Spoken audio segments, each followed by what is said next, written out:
Je suis portée vraiment comme un définé. Je suis posée des Ah, ok. L'examen, vous avez les mêmes choses, c'est tout que tout le monde. C'est correct, ça? Non, mais la connexion, c'est vraiment genre gentil. C'est gentil parce que moi, je pense que vous allez chialer, fait que David. Je fais une petite introduction là, d'habitude. J'ai juste pris sur ta page web du musée. OK, oui. Puis ça, c'est le lien maintenant de ta thèse avec les superviseurs. Oui. Super. Fait que peut-être 2-3 minutes, puis je vais commencer. Je vais te lancer après. All right. Vendredi, ça me faisait. Non, c'est correct, parce que moi, je peux pas. Ça fait combien de temps que tu es au musée de la nature? Ça fait 2 ans maintenant. 2 ans. Oui. Et quoi, on dit chercheur au musée de la nature? Oui, chercheur, c'est parfait. Et je suis prof associé à l'Université Laval. Ah ouais, ok.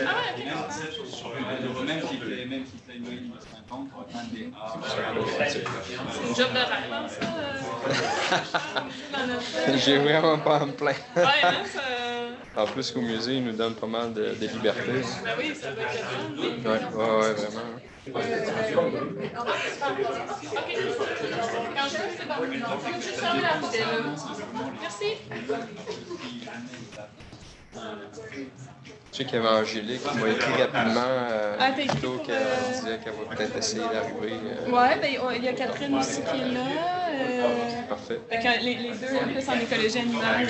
Ben, j'espère qu'Angélique va avoir des chances de venir. C'est rare que ici, c'est plus, ça parle plus de la forêt, mais des arbres. Oui, ouais. J'essaie d'inviter des gens aussi en écologie animale. Moi, je suis hydrologue en plus. Fait que tu vas voir, je vais sûrement te poser des questions. La discussion cet après-midi, je vais te poser des questions sûrement très larges. Parce que c'est pas du tout mon domaine, c'est un peu ça l'idée. C'est parfait. C'est parfait.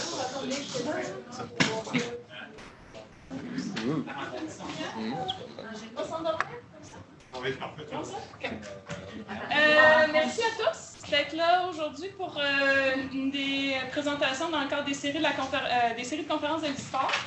Aujourd'hui, on accueille Dominique Fauteur, qui est chercheur au Musée de la Nature à Ottawa, qui est aussi prof associé à l'Université Laval. Donc, Dr Fauteur, je vais dire comme il faut, Dr Fauteur a obtenu son doctorat en biologie à l'Université Laval.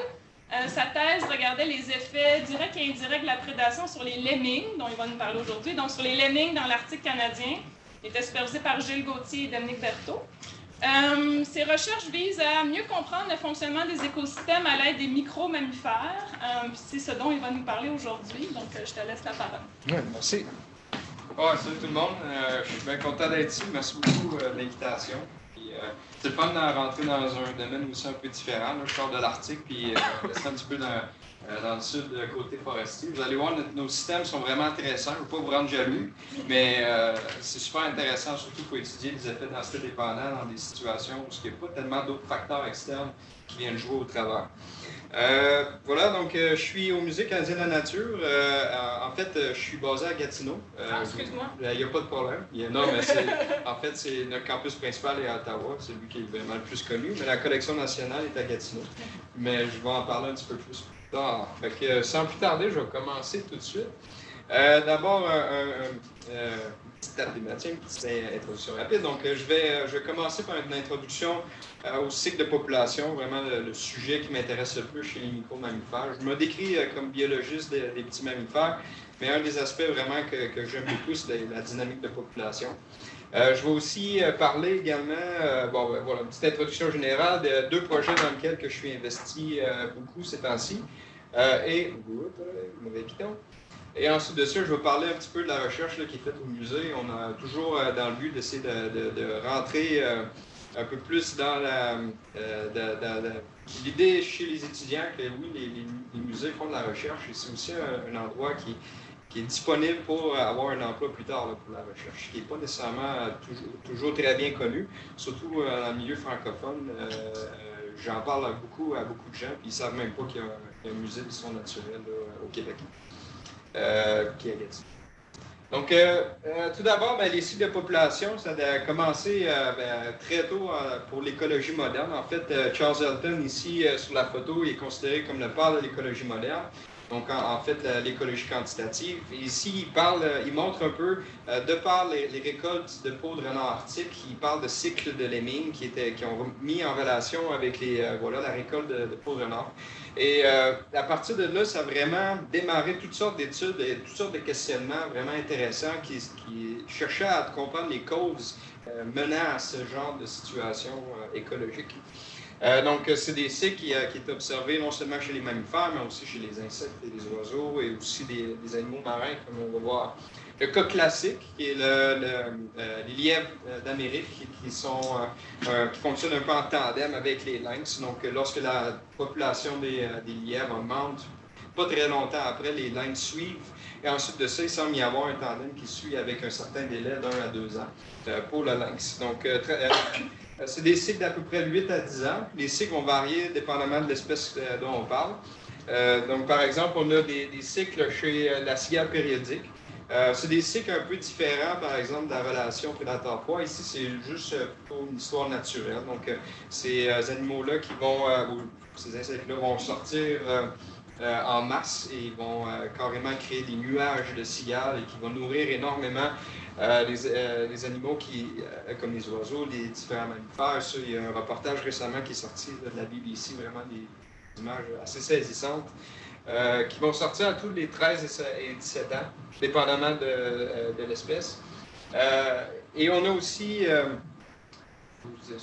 bref, la livrée du Nord, qui est dans l'ouest canadien, donc sur l'île de Vancouver, par exemple, qui vont suivre des cycles de 6 à 11 ans, en fonction du fait que quand il y a énormément des très bonnes conditions environnementales, et aussi il y a des bonnes conditions aussi au niveau de la nourriture, donc les arbres vont très bien. Mais peu de temps après, la livrée s'installe et tranquillement, elle fonctionne un peu en vague, et vous connaissez probablement mieux ce type d'insectes-là que moi-même. Mais donc, c'est des animaux qui font des cycles aussi de façon assez marquée. On a le crabe d'Ungeness, qui est un crabe dont les cycles ont été documentés en bonne partie à cause des récoltes de pêche qui ont été observées et qui apparemment seraient en bonne partie causées par du cannibalisme par les femelles. Donc, quand les femelles adultes deviennent très abondantes, elles se mettent à manger les œufs et ça a un impact assez important sur la reproduction plus tard. Un cas aussi un peu intéressant, c'est les fameux cycles de caribou qui sont souvent remis en question. Ici, c'est une communauté autochtone qui avait remis en question la présence ou l'absence de cycles, mais lui, selon ses consultations, ça semblait être des cycles de 30 ans. Et c'était assez cinglant, la conclusion qu'il en venait, c'est que peu importe si les scientifiques essayent de chercher pour des cycles, ils ne trouveront pas, c'est pas compliqué, c'est des cycles de 30 ans. Up and down. Donc, différentes opinions. Aussi, on pourrait remonter dans le temps avec les peuples samis, avec les lemmings, mais je garde les lemmings pour un petit peu plus tard. Je reste encore un petit peu généralisé. Un des cas aussi de pullulation, donc qui font partie des cycles et qui ont des impacts économiques assez importants. J'avais pas nécessairement au Canada d'exemple, par exemple, sur les campagnards qui vont manger les jeunes pousses d'arbres, qui peuvent poser certains maux de tête aux ingénieurs forestiers, surtout dans l'Ouest canadien. Mais ici, surtout, par exemple, en France, il y a des organisations dont le mandat est carrément de créer des maps de pardon, mon franglais, c'est des cartes de risque de pullulation campagnole et des risques aussi de ne pas être capable de contrôler le campagnol. Et c'est en bonne partie en fonction des fameux cycles de 3 ans qui se produisent et que peu de temps après que les taupes se mettent à creuser dans les champs agricoles, les campagnols se mettent à utiliser ces tunnels-là et ils pullulent. Ils ont un impact assez important et très important au niveau économique surtout. En France. Mais au Canada, on est chanceux, on n'a pas trop ce problème-là. Un autre cas intéressant, c'est le déclin des cycles ou l'affaissement des cycles en Europe. Ça, c'est un article qui a été publié en 2013, donc il n'y a pas très longtemps, et c'est des cycles il parle de cycles dont les amplitudes diminuent avec le temps. Ce qui a été mis un peu en relation avec les changements climatiques, en bonne partie à cause des conditions de neige qui deviennent de plus en plus difficiles, surtout pour les populations nordiques, surtout par exemple en Scandinavie, mais aussi un peu partout en Europe. Donc, le facteur Le facteur responsable de ces fameux affaissements-là n'est pas tout à fait clair parce qu'ils semblent changer d'un endroit à l'autre. Mais en gros, l'idée ici, c'était qu'avec le réchauffement récent, on a des cycles qui semblent diminuer avec le temps. Par contre, je vais retourner un petit peu plus vers l'Arctique, un milieu où je connais un peu mieux. Donc, je vais ici avec le nord de la Suède. Ça, c'est le cas le plus classique là, en ce moment qui est souvent cité. C'est le cas qui a été vu chez Campagnol de Sulneval, dont les cycles vont vraiment diminuer avec le temps. Et ça concorde parfaitement avec les changements climatiques récents. Il y a des études, ou plutôt par plusieurs de mes collègues qui ont fait. Donc, évidemment, il y avait l'idée que les cycles semblaient s'affaisser tout partout. Mais ce n'est pas nécessairement vrai. Donc, l'étude ici, ce qui montre, c'est que parmi toutes les populations dans l'Arctique, donc dans le Haut-Arctique, et alors qu'il fait encore relativement froid, mais évidemment ça réchauffe aussi, mais il fait encore très froid, il n'y a pas vraiment de patron. Donc les cycles de population de lemmings dans le nord, il y a certains endroits qu'il y a des affaissements, d'autres endroits que ça va encore très bien. Il n'y a pas vraiment de patron qui est très clair, mais ça nous dit qu'il y a des grosses variabilités spatiales. On ne comprend pas encore pourquoi. C'est quoi qui fait qu'il y a certaines populations qui font des belles fluctuations cycliques encore, alors que d'autres qui s'affaissent, les facteurs ne sont pas clairs. Et évidemment, c'est pourquoi que là, on est là. Là, on s'en va fouiller, essayer de comprendre qu'est-ce qui se passe. Fait que ça me donne la job. Donc, parmi les facteurs causaux, il n'y a pas vraiment un seul facteur qui va expliquer les cycles. Ça a été surtout documenté dans les derniers 10-20 ans. Donc, des chercheurs qui avaient l'idée classique qu'un seul facteur va tout expliquer, mais ce n'est pas le cas. On remarque de plus en plus que d'un bord puis de l'autre, des fois c'est la nourriture, des fois c'est la prédation. Donc ici, par exemple, la prédation, le cas encore classique, une fois que les lynx deviennent en forte abondance, la prédation devient tellement forte qu'elle force un peu les lièvres à décliner avec le temps. Il y a d'autres facteurs qui sont ajoutés là, mais aussi au niveau plus théorique, on peut parler de réponse fonctionnelle en effet direct. Donc, quand on a des effets de densité dépendante des cycles, on va beaucoup impliquer des effets de densité parce que quand on atteint des fortes abondances, pas longtemps après, on tourne en bas. Et c'est cette régularité-là qui nous apporte à croire qu'il y a des effets de densité dépendance très forts. Des effets directs, donc c'est des effets immédiats, il n'y a pas de délai, la réponse fonctionnelle. Donc, s'il y a plus de proies, les prédateurs vont pouvoir se farcir un peu plus, vont manger plus. Les effets avec délai, c'est plutôt la réponse numérique, parce que ça prend du temps à se reproduire. Et tranquillement, la population des prédateurs augmente et leur prédation totale, évidemment, augmente. Au niveau de l'alimentation, les effets directs, donc immédiats encore, ça serait une compétition pour les ressources. Donc, si on a une ressource qui est relativement limitée, évidemment, si on a une forte densité d'animaux, ils vont se battre pour cette ressource-là. Alors qu'avec des effets avec des laits, c'est lorsque le broutement devient excessif, donc un petit peu plus tard, il va tellement avoir un déclin de la nourriture, il y aura tellement plus de nourriture que la reproduction va être complètement arrêtée. Les femelles ne peuvent plus se nourrir suffisamment pour avoir des fœtus qui vont croître de façon normale et avoir des jeunes qui vont aussi grandir de façon normale. Voilà, on a cet effet à délai. Qui a été un peu montré avec la livrée du Nord, surtout par des effets directs, donc par la compétition, mais aussi par le fait qu'une fois qu'ils ont mangé tout le feuillage, évidemment, il n'y a plus rien à manger, donc la population chute parce qu'ils ne peuvent plus se reproduire. Il y a des effets sociaux aussi qui ont été mis en cause, surtout par l'écologiste Dennis Kitty à l'époque. Mais lui, sa carrière, je ne sais pas si vous le connaissez un peu, mais sa carrière a été plutôt il a passé toute sa vie à réfuter ses propres hypothèses, qui est vraiment parfait avec la science poppérienne. Mais c'était un petit peu décevant parce qu'à chaque fois, il pensait avoir trouvé la bonne affaire, mais à chaque fois, il retombait et ça ne marche pas, ça y rien. Mais c'était un chercheur qui était très honnête, évidemment, il faut reconnaître ça. Donc, par les effets sociaux, par contre, il y a un cas intéressant qui a été documenté chez le Lagopède d'Écosse. Donc, on peut parler d'effets directs s'il y a compétition par interférence, donc par des combats. Évidemment, ça peut affecter la survie aussi, la reproduction. On pourrait inclure le cannibalisme ici, dans certains cas. Et les effets avec des laits, que la territorialité mènerait à un faible recrutement. Et c'est ce qui se passerait dans certains cas avec la Lagopède d'Écosse, parce qu'ils ont remarqué que dans une population à forte densité, s'ils enlevaient les mâles qui étaient très, très territoriaux, ils les tuaient littéralement, ils les enlevaient de là, ils ont carrément arrêté le cycle des lagopèdes. C'est tout simplement grâce à ça, parce que la reproduction était maintenue assez élevée, vu qu'il n'y avait pas ces fameux mâles-là qui empêchaient la reproduction. Il y a des cas aussi de parasites de maladies. Par effet direct, on peut très bien s'imaginer que les conditions corporelles seraient réduites, la survie et la reproduction en seraient affectées. Les effets avec délai, évidemment parce que la transmission peut prendre du temps pour s'étendre à grande échelle dans la population. Ça avait été mis en cause chez la gaupette d'Écosse, par contre, c'est une hypothèse qui a été réfutée. Ils n'ont jamais été capables d'empêcher le cycle en fournissant des médicaments qui tuaient les parasites internes, donc même en fournissant des anti-helminthes, bref, des médicaments qui tuent les plates-helminthes, les parasites internes, le cycle continuait.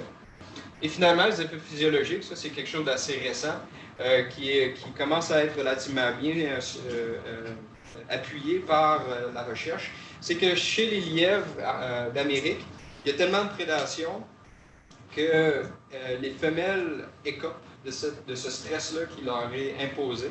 Et parce qu'elles sont très, très stressées, cela a un impact sur leurs jeunes. Donc, leurs jeunes naissent en moins grande... les portées sont un peu plus faibles, les jeunes naissent avec un poids plus faible. Et au final, ça a comme impact. La reproduction est aussi limitée. Donc, la reproduction revient souvent dans les cycles, mais il faut toujours garder en tête qu'il y a aussi la survie qui n'est pas loin. Mais est-ce qu'on peut expliquer des cycles uniquement avec la survie? Probablement pas. Juste avec la reproduction? Probablement pas non plus. Donc, on complexifie l'histoire. Donc, dans le haut Arctique, ce qui est le fun, c'est que justement, on tombe dans un système qui est relativement simple, donc on peut aller tester ces différentes choses-là. Et dans l'Arctique, on se base beaucoup sur la théorie d'exploitation des écosystèmes, même si on commence à la répéter de plus en plus. Mais c'est une excellente base sur laquelle démarrer.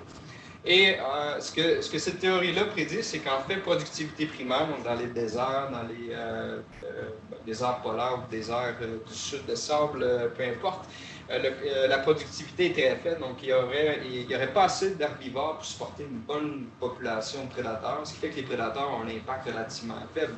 Dans les sites à forte productivité primaire, là, il y a beaucoup d'herbivores et éventuellement les prédateurs sont aussi très, très productifs. Mais pourtant, les évidences qui montrent, c'est pas du tout ça, c'est plutôt l'inverse, du moins pour le haut Arctique, qui est un site peu productif. En fait, les lemmings qui sont possiblement les herbivores qui ont le plus gros impact dans le Grand Nord, ils consomment moins de 10% de la productivité. Du moins, les lemmings ont la plus grande biomasse, comparativement même peut-être aux rennes et aux bœufs musqués, etc., qui sont évidemment beaucoup plus gros, mais en beaucoup plus faible abondance que les lemmings, qui sont littéralement presque partout. Donc, ils mangent très peu. Les plantes comestibles, donc on a des études qui ont montré que même après une très forte abondance de lemmings, les plantes comestibles sont encore très présentes. C'est pas un problème. Il y a en masse de nourriture. Il y a eu certaines hypothèses aussi en fonction. Est-ce que les plantes développent des mécanismes de défense? Ça a été réfuté également. C'est pas assez pour empêcher les lemmings de manger. Et cette hypothèse-là que la nourriture pourrait être insuffisante ou que la productivité soit insuffisante dans l'Arctique pour soutenir assez de lemmings pour que la prédation ait un impact, ça a été basé uniquement sur des anecdotes de dévastation à la Norvège. Donc, c'est pas quelque chose qui est impossible, mais par contre, c'est seulement anecdotique et comme vous savez, en science des anecdotes, c'est pas suffisant pour confirmer les hypothèses. La guilde des prédateurs, donc quand on va là-bas, c'est surprenant à quel point que la guilde est diversifiée et abondante. Les prédateurs aviaires, ils migrent massivement vers le nord en été et ils partent pour l'hiver, donc ils retournent dans le sud. Il y a les effets des prédateurs spécialistes aussi, donc les mustélidés qui peuvent être vraiment des machines à tuer, qui ont un impact probablement démesuré. Le taux de prédation peut dépasser le taux de reproduction des lemmings. Donc, il y a des études qui montraient que le taux de prédation pouvait tuer 3% de la population des lemmings par jour, alors que le taux maximal de production pouvait faire augmenter de 2,4% la reproduction. Donc, la prédation peut dépasser la reproduction. C'est pour ça que de plus en plus, on pense que la prédation est le facteur principal. Et non seulement ça, mais en plus, on a cette idée-là que dans le haut Arctique, l'hiver, ça change complètement, l'écosystème change complètement, mais certains prédateurs s'en vont utiliser des ressources autochtones, donc que ce soit l'utilisation de ressources marines, Ils vont aller manger des carcasses, par exemple, de phoques laissées par, là, je parle des renards et peut-être même des hermines. Ils vont manger des carcasses de phoques pour réussir à se nourrir et se maintenir pendant l'hiver. Évidemment, tous les prédateurs aviaires vont migrer dans le sud. Fait que je vous amène à mon site principal d'études, à l'île Bilot. Vous avez probablement déjà entendu parler, qui est un des sites qui a le plus long suivi environnemental de l'Arctique canadien, du moins au niveau faunique. Je m'intéresse aux lemmingbugs qui font des grandes fluctuations d'abondance avec un pic totalement hallucinant à l'année 2000, mais quand même, on a des cycles qui reviennent à peu près à tous les 3 ou 4 ans, des pics d'abondance. Et le système, voici un écosystème relativement simplifié de notre écosystème à l'île Bilot. Donc, on a des lemmings qui sont littéralement mangés par tout le monde que les lemmings peuvent manger aussi pas mal toutes les plantes. On a des études de contenu stomacaux qui montraient une très grande diversité, mais surtout axées sur les saules et les mousses pour le lemming mou. Pour vous démontrer un peu comment l'écosystème change, ici c'est l'hiver, on a tous ces fameux prédateurs-là qui quittent, et il nous reste les renards et les hermines qui peuvent avoir un impact sur les lemmings. Donc ça, c'est super important en dynamique de population parce qu'on ne peut pas juste considérer un système qui est stable, ça reste tout le temps le même, ce qui est une erreur qui a peut-être été faite dans le passé, surtout par cette idée de productivité-là. Mais ce très haut dynamisme dans l'écosystème va nous apporter un peu à certaines réflexions qui vont nous aider à comprendre les cycles des lemmings. Donc, les prédateurs à l'île Bilot, voilà, on a des renards qui peuvent tuer une grande quantité de lemmings pendant l'été, qui est moins efficace en hiver par contre, mais qu'ici on voit des bouchées pleines de lemmings, donc ils peuvent avoir un impact non négligeable, surtout quand on considère que dans un hectare, il peut peut-être avoir 8 à 10 lemmings, pas beaucoup plus que ça.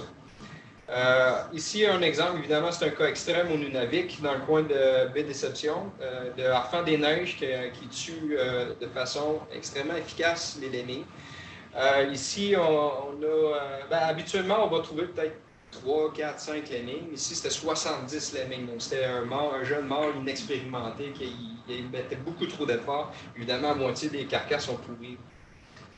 Ici, on a des cas un peu surprenants, des labes à longue queue. C'est un oiseau marin en été, donc qui se nourrit de ressources marines en été, mais à l'hiver, quand il retourne dans le sud. Mais pendant l'été, donc dans le Grand Nord, il se nourrit de lemmings. Donc, ça devient un oiseau terrestre. Et s'il n'y a pas de lemmings, le labe ne se reproduit pas. Et il se reproduit uniquement dans l'Arctique. Donc, c'est vraiment un cas particulier. Et ils doivent travailler en paire pour pouvoir déchiqueter le lemming, parce qu'ils n'ont pas le bec spécialisé comme les rapaces. On a l'hermine qui est vraiment une machine à tuer, qui peut tuer peut-être 50 lemmings par jour pour une femelle avec ses jeunes. 50 lemmings par jour, ça peut représenter à peu près 1,3% de la population de lemmings dans un 30 km² à peu près. Donc, vraiment des machines, et c'est ce qui nous fait penser qu'ils peuvent avoir des impacts sur les lemmings, mais cette espèce est peut-être l'espèce la moins connue. On n'est pas capable de la suivre par GPS parce que les colliers sont encore trop gros, les batteries sont encore trop pesantes, mais on est sur le point d'avoir des batteries assez grandes pour connaître un petit peu plus leur déplacement, etc. Mais leur impact est tout à fait disproportionné. Et les buses à queue rousse, évidemment, qui sont également des prédateurs très efficaces. J'aurais pu rajouter aussi les goélands, les faucons gerfaux, puis même les grues du Canada, c'est tous des mangeurs de lemmings, de façon peut-être un peu plus opportuniste. Fait qu'à l'île Bilot, on voulait aller tester l'effet de la prédation, on voulait retirer la prédation, voir qu'est-ce qui allait se passer, est-ce qu'on allait enlever les déclins, est-ce qu'on allait empêcher les déclins des populations de lemmings, est-ce qu'on allait interrompre les cycles en faisant ça. Et pour ce faire, on a construit un exclos à prédateurs de 9 hectares. Donc, ce que vous voyez ici, c'est Gabriel qui pousse le filage de monofilament à pêche au-dessus de sa tête, parce que c'est 9 hectares de monofil de pêche, des petits carrés de 50 par 50 cm, qui empêchaient tous les prédateurs aviaires de passer par-dessus. Et on a aussi à l'extérieur de la clôture oui, c'est ça. Donc, on a une clôture de broche à poule à l'extérieur qui empêchait les renards de rentrer par le sol.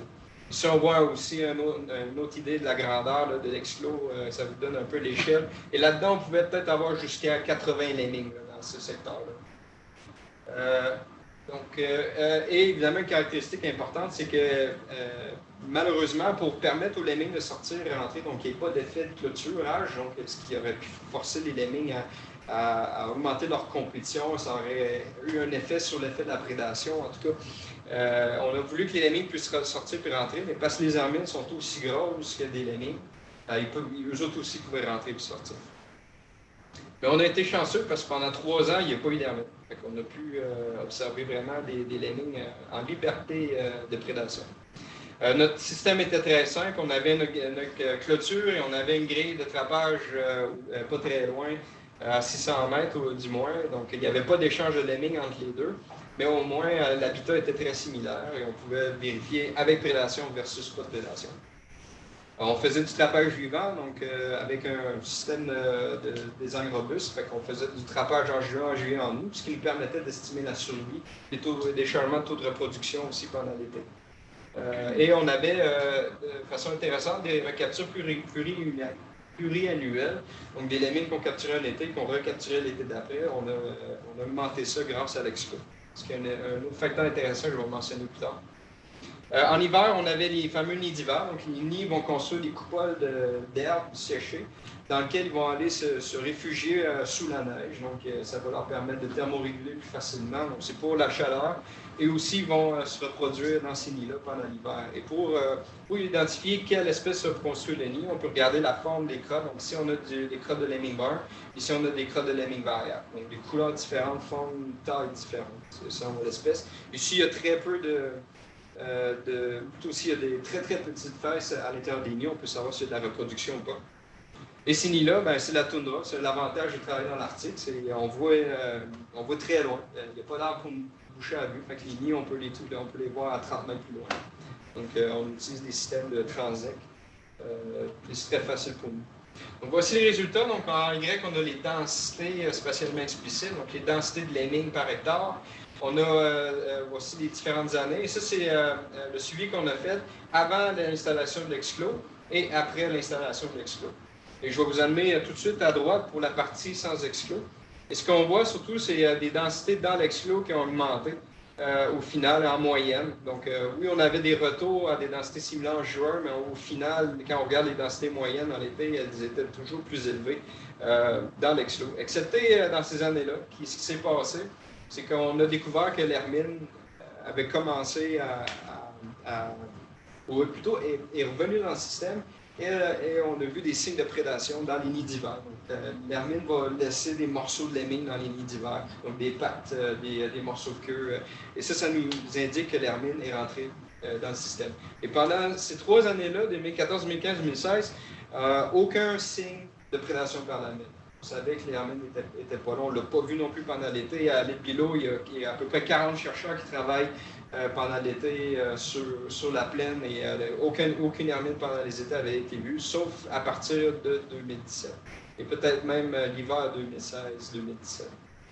2016-2017. Et donc, voilà. Et ce qui nous dit que même dans l'exclos, ça c'est ce qui est particulier. L'hermine est rentrée dans l'exclos, pas de trouble, et elle a littéralement vidé l'exclos de lemming. Du moins, c'est notre hypothèse parce qu'on n'a pas d'autre explication pour dire pourquoi tant les mâles, les femelles, les jeunes ont disparu de l'exclos de lemming. Et ce qui est intéressant, c'est que l'exclos continue en 2019, et donc on va continuer à voir si on a les patrons similaires qui se reproduisent. De façon mécanistique, on a regardé les probabilités de survie des lemmings, et on a vu qu'à partir de l'installation de l'exclos, donc le bleu c'est dans l'exclos, on voit que les survies ont répondu très rapidement. Les lemmings avaient une survie plus élevée. Par contre, en 2016, voilà, il y avait eu un déclin. On n'a pas nécessairement de réponse. C'est peut-être des effets stochastiques. Peut-être que l'hermine avait déjà rentré dans le système à la fin de l'été 2016. Donc, elle avait déjà commencé à tuer les lemmings dans l'exclos. Difficile à dire. Mais du moins, 2014-2015, c'était assez flagrant, un changement de survie. Et un des aspects peut-être les plus intéressants, c'est les fameux nids d'hiver qu'on a échantillonnés à l'intérieur de nos grilles de trapage. On voit qu'en 2014, donc au tout début de la croissance de la population des lemmings, les lemmings ont cru partout. Donc la population a augmenté partout probablement parce qu'il y a très peu de prédation à l'hiver. Et on a vu qu'en 2014, il y avait des harpins, il y avait des renards, il y avait tous les prédateurs habituellement, excepté l'hermine qui était là, ils sont arrivés, ils ont fait un petit nettoyage dans l'exclos, pas dans l'exclos, dans la toundra en général. Et on voit que les populations se sont scindées. Donc, dans l'exclos, on voit que les populations sont restées assez élevées. Et à l'extérieur, ça avait diminué, arrivé à l'hiver. Et voilà, donc en 2017, retour au déclin, probablement à cause que l'hermine était rentrée dans l'exclos. Un des derniers aspects intéressants, c'est que voilà, ça c'est nos captures pluriannuelles. Donc, les lignes étaient capturées à l'été et étaient recapturées l'été d'après. On voit que dans l'exclos, ce taux de recapture interannuel était 8 fois plus élevé qu'à l'extérieur où la prédation était possible. Ce qui montrait que non seulement la survie était plus élevée à l'été, mais elle était aussi probablement à l'hiver. La survie plus élevée à l'hiver. Et un fait intéressant, c'est que le plus vieux lemming qu'on a connu a été capturé dans l'exclos et il a été capturé pendant 3 étés consécutifs. Un lemming âgé de plus de 2 ans. On n'avait jamais vu ça. C'est combien de temps? C'est quoi l'âge en moyenne? Selon les estimations, ça va être à peu près 6 à 8 mois. Donc moins d'un an. Mais lui, il avait dépassé 2 ans. Donc, en somme, notre étude à Libello nous a permis de conclure que la prédation affecte définitivement les densités, en bonne partie à cause que la survie en est réduite. C'est tout simplement, c'est très, très logique, mais la reproduction n'est pas suffisante pour compenser cette survie-là, qui est clairement réduite par la prédation. Par contre, un des faits intéressants, je vais revenir rapidement, je pense que j'ai oublié de mentionner.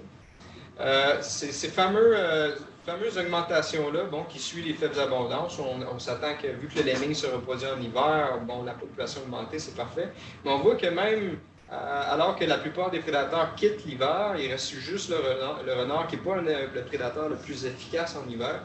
On voit qu'il y a quand même des diminutions assez importantes à chacun des hivers, suivant des étés de forte abondance. Et ça a piqué notre curiosité.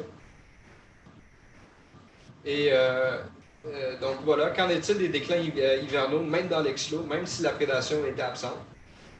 Et on pense, donc une des avenues, c'est qu'il y aurait peut-être une surcompensation hivernale dans l'eau arctique, c'est-à-dire qu'on a une densité très élevée en été, mais évidemment la capacité de charge de la toundra est plus élevée à l'été parce que les plantes sont pleines de nutriments, ils peuvent facilement nourrir les lemmings, mais arrive à l'hiver, les plantes tombent en dormance, la qualité nutritionnelle diminue, donc la capacité de charge de la toundra diminue en hiver.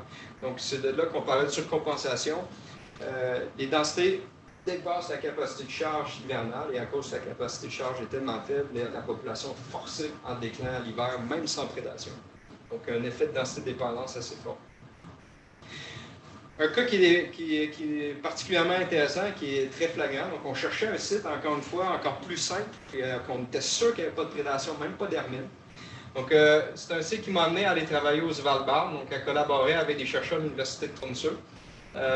Sur le campagnon d'Ondrias, qui avait été introduit de la Russie dans la première moitié du 20e siècle. Donc, en 1920-1960, des explorateurs russes pour le charbon auraient apporté des campagnols dans des balles de foin pour nourrir le bétail au Svalbard. Et le campagnol s'est installé au Svalbard.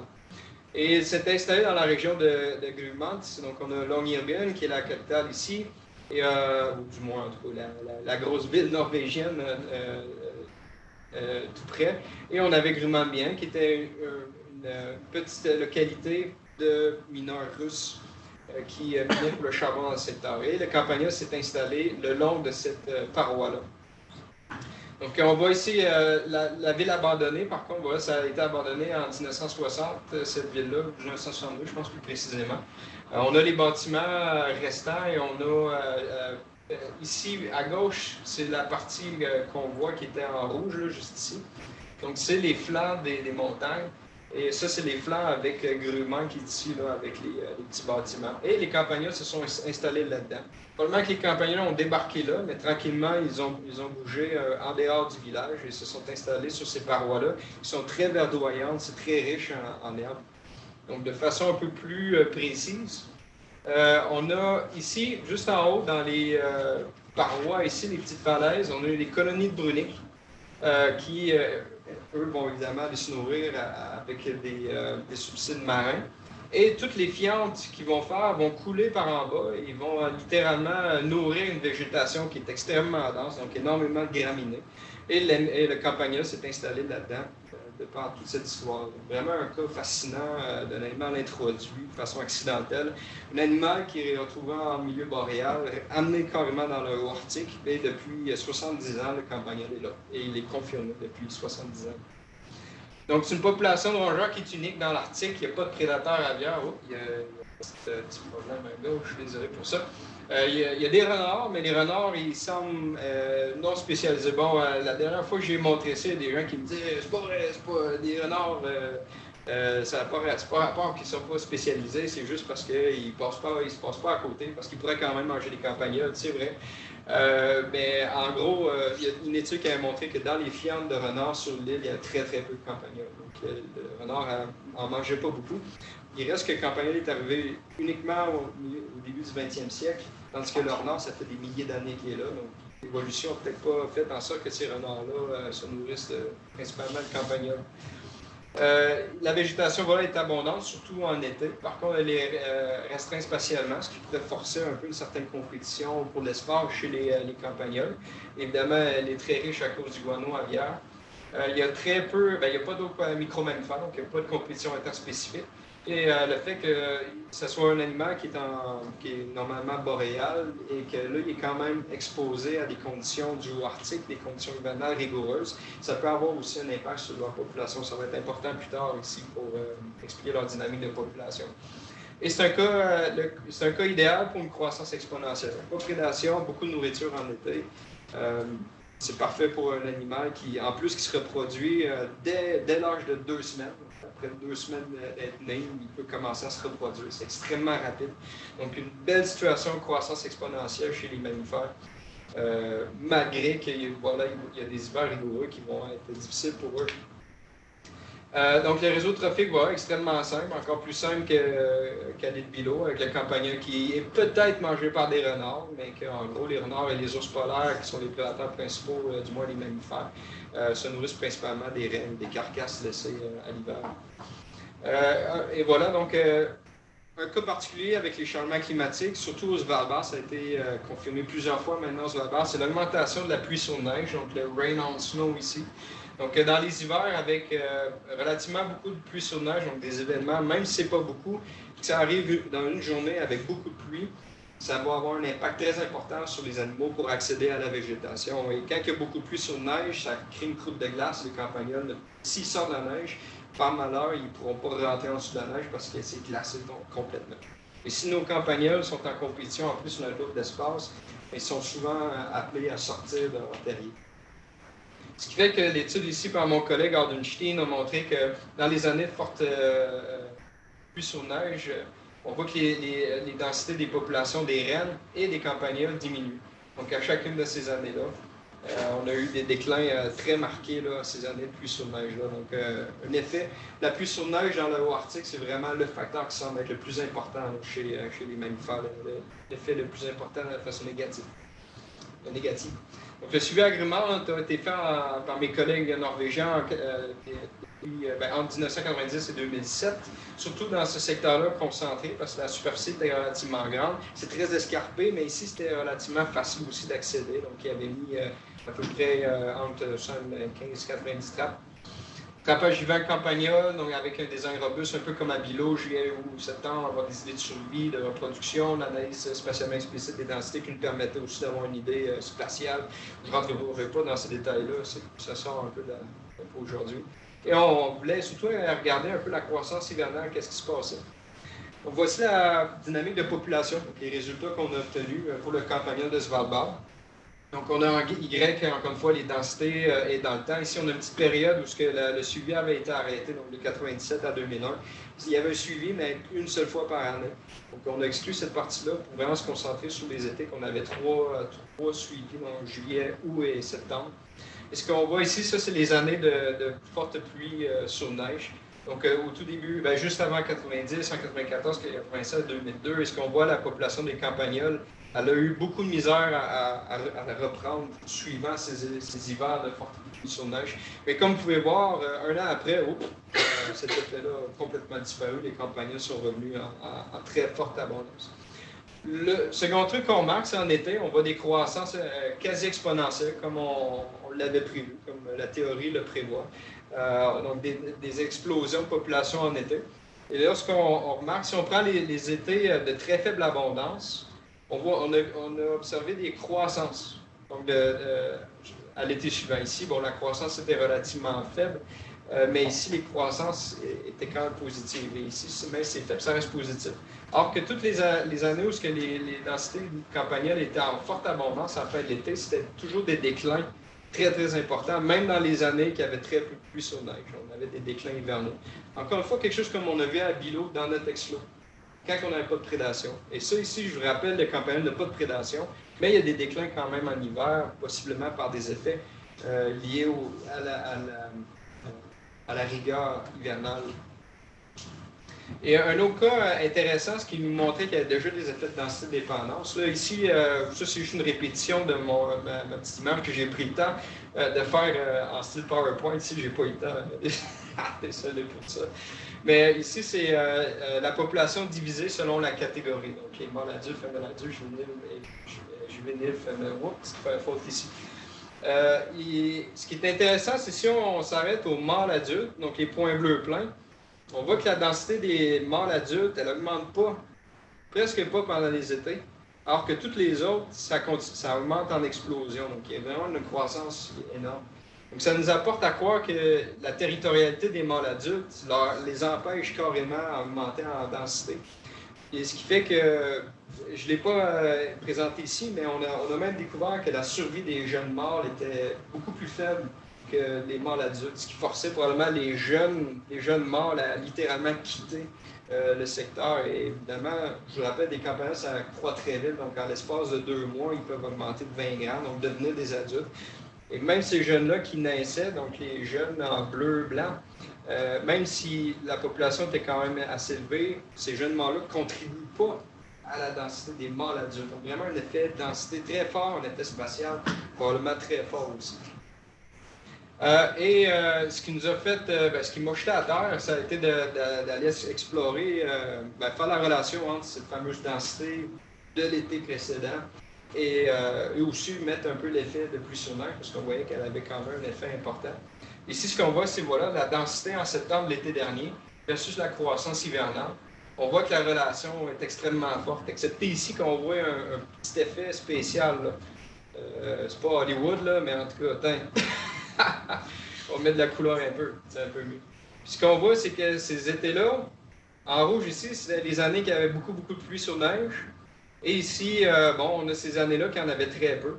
Ce qui fait qu'il explique probablement pourquoi qu'ici, on a une espèce de petit échelle qui décroche un kink, là, désolé de l'anglicisme. Puis ici, c'est l'effet de pluie sur neige, mais comme on voit ici, c'était parce que l'effet ne suit pas très bien la pluie sur neige en bonne partie parce que la densité ici était très faible. Et quand on fait un modèle additif avec la densité en septembre, la pluie sur neige, on explique 0.96 de la relation. Donc on a quasiment trouvé, on explique quasiment toute la dynamique de population avec seulement 2 facteurs dans ce système très simple. Et donc voilà, j'ai bien hâte de publier ça, je peux pas savoir là. En fait, je sais très bien où ça s'en va, mais je vous le dis pas. Ici, c'est pour retourner à l'île Bilo, donc on a notre fameuse croissance, et déclin hivernal, croissance estivale, déclin hivernal. Avec l'île Bilo, je retourne avec l'exclos, on a encore nos croissances estivales, avec nos croissances à partir de faible abondance. Mais dans les années de forte abondance en été, on a encore ces fameux déclins-là, même si la prédation était relativement faible. Ça, c'est dans l'exclos, donc pas de prédation. Ce qui nous amène vraiment puis là, j'ai testé à l'île Bilo la même relation que j'ai faite pour le Svalbard. Ici, on a la fameuse année avec l'hermine, qu'on sait qui est probablement rentrée dans l'exclos, qui scrape un peu la beauté de ma petite relation. Fait que si on l'enlève, on retrouve notre 96 là, à Bilo. Puis à l'île Bilo, c'est un secteur qui est beaucoup plus froid Et donc, la pluie sur neige est probablement pas aussi importante qu'aux hivers. Du moins, on n'a pas beaucoup d'évidence que la pluie sur neige est très importante. C'est supporté par des études de Florent Dominé à l'Université de Laval. Dans le haut arctique, là, on voit que la prédation est pas probablement responsable des cycles. Et un des facteurs qui nous a probablement empêché ou du moins ce qui a empêché certains chercheurs à trouver ça dans le Grand Nord, c'est peut-être ces fameux effets de densité-dépendance-là. L'effet si important des saisons qu'il faut inclure dans les modèles de densité-dépendance, dans les modèles de dynamique de population, dans les cycles. À l'île Bilot, on a aussi souligné l'effet des hermines, qui est probablement vraiment disproportionné, mais encore une fois, on est incapable de faire quoi que ce soit. Je devrais avoir un étudiant qui va commencer en septembre prochain, essayer d'attaquer cette question-là. Et avec les nouvelles technologies qui arrivent, on va peut-être pouvoir commencer à comprendre un peu mieux l'hermine pour les suivre avec des petits colliers GPS. Et en absence de prédation dans le haut arctique, si on l'enlève, comme on a vu au Svalbard et même à Bilot dans notre exclos, il y a un clair effet de densité dépendant pendant l'hiver. Et donc, probablement, une capacité de charge qui chute en hiver. Donc, un dynamisme de la capacité de charge qu'on ne peut pas ignorer dans les modèles de dynamique de population. Donc, on a des belles données empiriques pour supporter ça, pour appuyer ça. Et donc, la compétition, voilà, pour expliquer cet effet de densité-dépendance-là, est-ce que c'est la compétition? Est-ce que c'est simplement... oui, en tout cas, pour l'instant, c'est l'hypothèse principale qu'on a. Pas un effet de compétition intraspécifique. La pluie sur neige est clairement une menace là, pour les micro-mammifères arctiques. Avec les déclins qu'on a vus, les affaissements de cycle ailleurs, c'est vraiment un effet qu'on ne peut plus ignorer là, avec les changements climatiques. Je ne sais pas, il est rendu quelle heure? Il est déjà une heure. On a encore 15 minutes. Avec les questions. Okay. On pourrait se garder un 10 minutes de questions. Oui, OK. 5 minutes. Parfait. Fait que je vais aller bien vite là-dessus. De toute façon, ça, c'est du PR. Je fais du blabla un peu sur le musée parce que c'est vraiment, j'y ai un peu vanté, pas vanté, mais j'ai un peu dit qu'est-ce que le musée, ça fait de la science. Puis je vous invite à le considérer, surtout les étudiants, si vous voulez plus tard commencer une carrière de chercheur. Évidemment, je fais ça un petit peu aussi pour parler de ma science que je fais aussi au musée. La première leçon que j'aime bien donner, c'est qu'on parle souvent de lemmings, mais les lemmings, c'est quand même 21 espèces. Donc, on a 5 lemmings véritables, donc le genre Lemmus, les fameux lemmings de Norvège, les lemmings sibériens, les lemmings bruns. J'ai même des collègues très proches qui ont souvent dans la présentation, ils mettent le lemming de Norvège pour parler de Bilot. Je me dis, qu'est-ce que c'est ça? Donc, c'est important, je pense, de spécifier que les lemmings, il n'y en a pas rien qu'un. Au niveau des lemmings variables, on a 8 espèces. On en a beaucoup au Canada, en fait. D'ailleurs, une espèce qui est très, très peu connue, que je vais en parler un petit peu plus loin. Le fameux lemming des bois, les campagnes de lemmings, les lemmings des steppes. Et leur phylogénie, en fait, n'est pas résolue encore. C'est un des trucs qu'on est intéressé au musée. Évidemment, la taxonomie, la phylogénie entre les différentes espèces pour documenter la biodiversité là-dessus.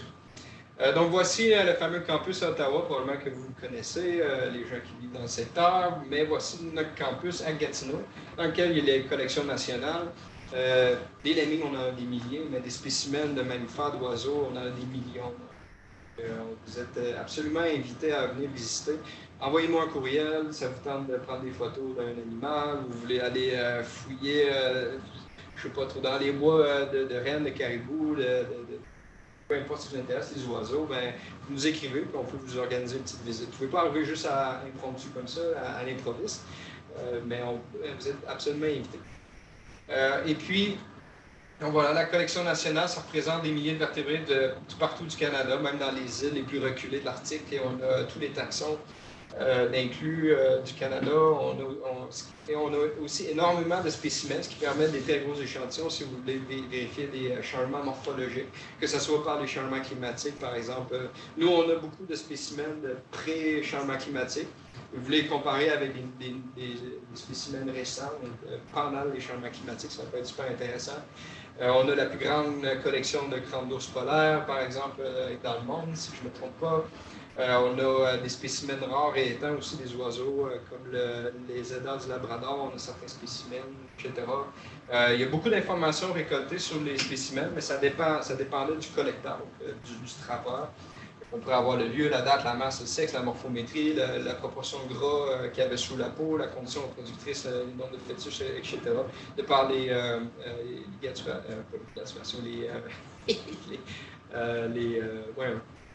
les cicatrices. Voilà. Et donc, on a ici, voilà, ça c'est une étude que j'ai faite aussi qui est présentement en révision, qu'on a utilisé 100% les collections du musée. Donc, on voulait augmenter l'information pour tirer des régimes alimentaires des rapaces, parce que dans les boulettes de régurgitation, on peut trouver des ossements. Et avec ces ossements-là, on peut retirer beaucoup d'informations.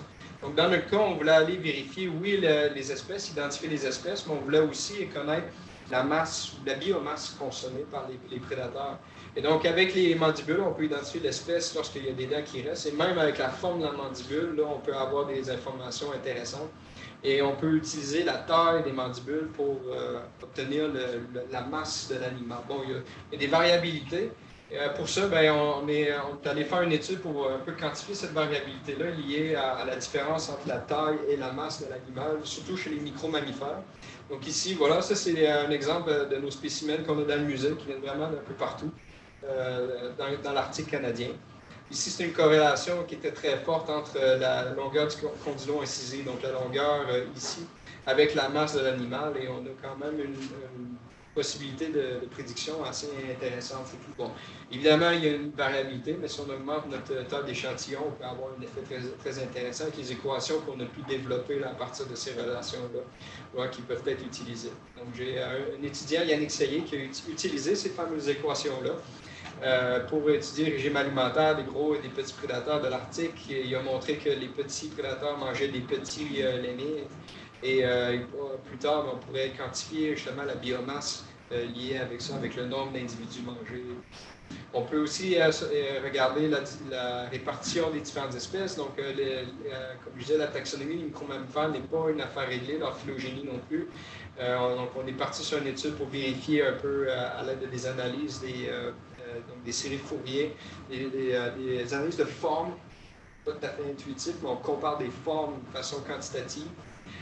Pour séparer les différentes espèces. Je vais accélérer un petit peu pour pouvoir laisser des questions. En ce moment, on étudie les lemmings variables qui changent de couleur l'hiver, qui croissent des griffes très grandes en hiver pour creuser sous la neige. On va aller vérifier un peu comment ça affecte leur performance sous la neige. Je pars vendredi à Cambridge Bay, dans l'Arctique, pour aller voir les lemmings creuser dans la neige. C'est super intéressant. On développe des clés d'identification. Voilà, on a des espèces encore pratiquement inconnues au Canada, de façon surprenante. Des espèces qu'on ne connaît carrément pas. Le musée a un rôle là-dedans. On a des conférences aussi qu'on affiche régulièrement. On a GBIF, donc toute notre information, nos collections, c'est rendu numérisé. Il y a énormément d'efforts de numérisation pour que les gens l'utilisent. Il y a beaucoup de publications déjà qui citent le GBIF. Donc, on vous invite à vérifier ça. On a aussi une autorité au niveau de la nomenclature, une autorité au niveau de la description des espèces, des fameux livres. Grosse implication dans le COSEPAC, le fameux C3 canadien, donc la grande tournée par bateau. Et je finis ça avec un poste qu'on ouvre en janvier. C'est un poste de technicien des collections. Donc, avec le ministère Pont-Foron, on veut développer une clé d'identification des poils de musailles. On cherche quelqu'un. Si jamais vous connaissez des gens qui cherchent une job, commençant en janvier, poste qui serait ouvert, j'invite à me contacter. J'ai pas mon adresse, mais Google. Ouais, Google ou je pourrais te donner mon courriel. Ouais. Fait que voilà. Vous pourrez m'écrire, je vous donnerai son courriel. Fait que merci beaucoup de votre attention.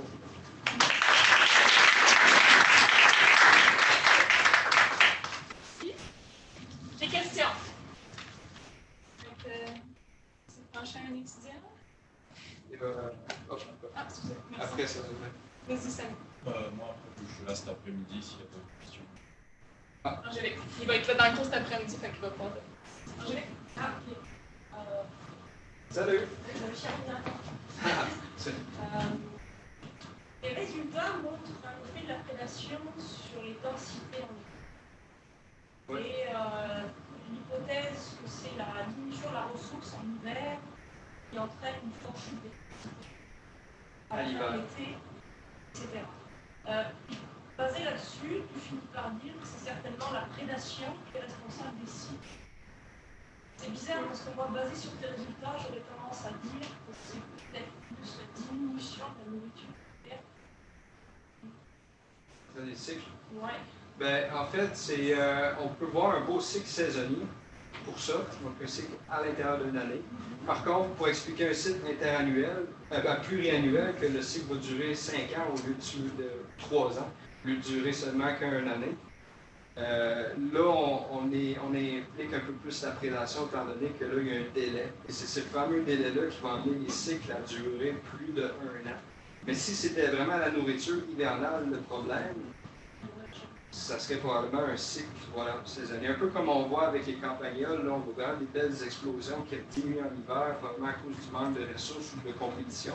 Mais à l'île Vilo, je ne l'ai pas trop présenté, je ne voulais pas mettre trop d'accent là-dessus, mais à l'extérieur de l'exclos, donc sous la prédation, on avait quand même, le fameux déclin hivernal est beaucoup moins prononcé.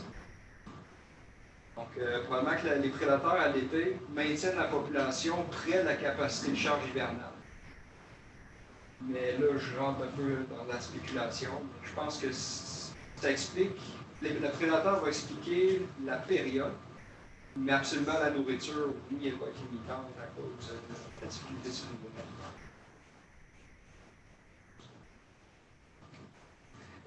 Autre question? Il y a ici, C'est des chaînes de profil terrestres. Est-ce qu'il peut y avoir une interaction avec l'ordinateur qui sont aussi deux chaînes terrestres et avec la présence de la mer, franchement des laves, ouais. Qui sont assez. Ouais. Ben, une des raisons pourquoi aussi on pense que la fameuse théorie d'exploitation des écosystèmes qui dit que dans un secteur de faible productivité, il y aurait peu de prédateurs, ben, c'est que ça ignore le fait que tous ces prédateurs-là vont utiliser d'autres ressources.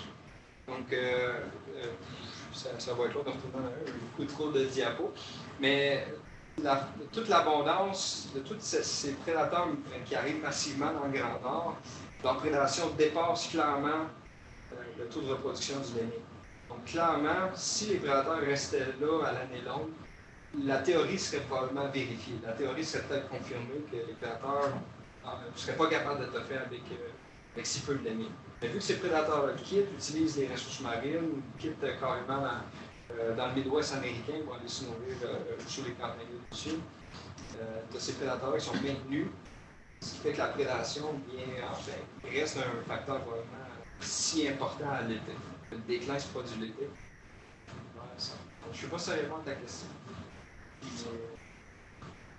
Ça va. Mais absolument, en tout cas, les ressources marines, le renard qui va manger les restants de carcasses laissés par les ours polaires.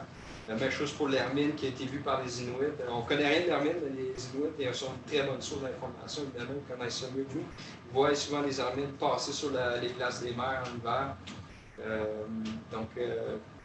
Il y a quelque chose, ils ne peuvent pas totalement se fier sur ce système-là. C'est très dynamique, c'est un méta-écosystème. Pour prendre des mots de Dominique Gravel à Château.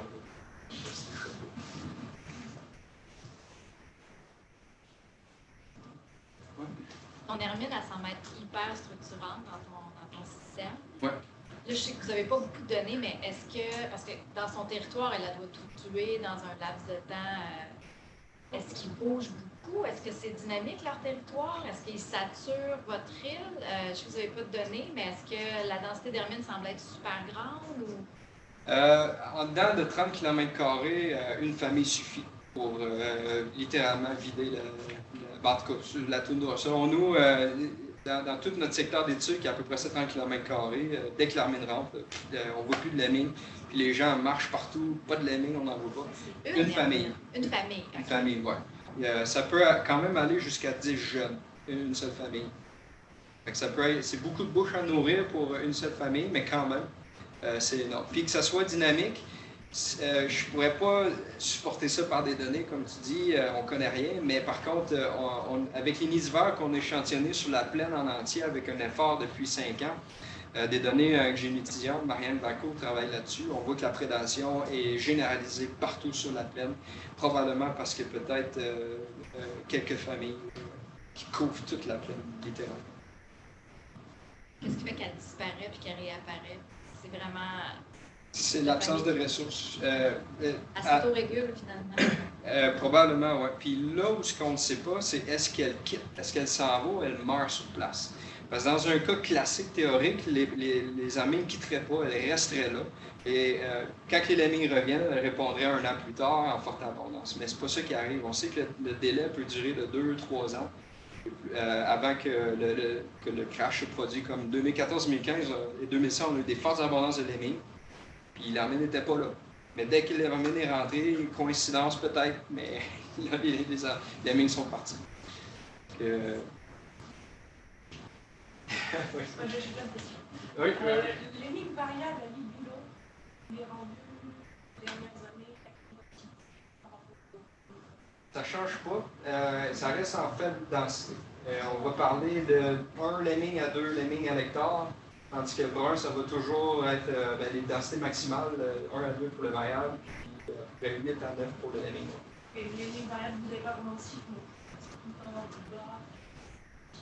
Il me semble que Gilles Gauthier a fait des analyses là-dessus, des analyses empiriques. Je ne suis pas sûr qu'il ait publié, mais il me semble qu'il avait montré qu'il y avait des cycles quand même si les fluctuations étaient faibles. Et à peu près, Oui, je suis allé, oui. avez-vous fait de la culture de l'énigme variable? Oui, on a commencé ça. Non, on avait la densité peut-être de 0,5 à l'hectare. Oui, par rapport au programme. Les deux étaient en phase de crash. Oui, les deux étaient. Mais vous avez quand même eu quelques variables. Oui. Oui. Ah, on peut faire. Quel du beurre, OK. Variable zéro. OK. Alors que c'est l'espèce qui domine. Ben oui. Hein. Mais c'est comme en 2013 à Lilo, on sait que le lemming brun vient super en balance, mais 2013, 0 lemming brun. Pas un. Après, je ne sais pas combien de millimètres, 3800. Et tu penses que tu vas réussir à en voir une variable Où ça? comme je Oui, on en a vu. Ben, c'est ça, cet été, on en a capturé quelques-uns. Vous avez en labo? Ah oui, c'est ça. Oui, en laboratoire, on en a 3 là, en ce moment qui sont tellement blancs. OK. D'ailleurs, le lemming variable, c'est le seul rongeur, plutôt le groupe de rongeurs, le seul qui chante qui vient tout blanc. Donc c'est lui qui va lâcher dans la neige pour lâcher dans la neige, on verra. On ne veut pas les perdre. Mais notre étudiante Mathilde Poirier, elle a construit des tours. Elle va planter dans la neige, pour retirer ça de la neige, puis on a des trous sur les côtés avec des parois vitrées. On va rentrer de lemming dans la colonne de neige, on va pouvoir filmer comment est-ce que le lemming va se comporter. Vous les amenez en avion? Non. Ils sont restés là-bas. C'est ça, vendredi, je pars pour l'article. Et ils sont en labo là-bas. Ouais, ils sont Vous les avez une gardés petite là. colonie dans des cages à hamsters. OK. Une discussion d'experts. Ouais. Je suis sûre qu'André va t'accrocher à la fin, là, puis après vous échanger vos chiffres de lemming. Pour vous autres. Mais sinon, merci. Merci pour ta présentation. Merci à vous. Ouais. Pour les étudiants du cours, 14h ici, on se donne rendez-vous pour parler un peu plus avec Denis.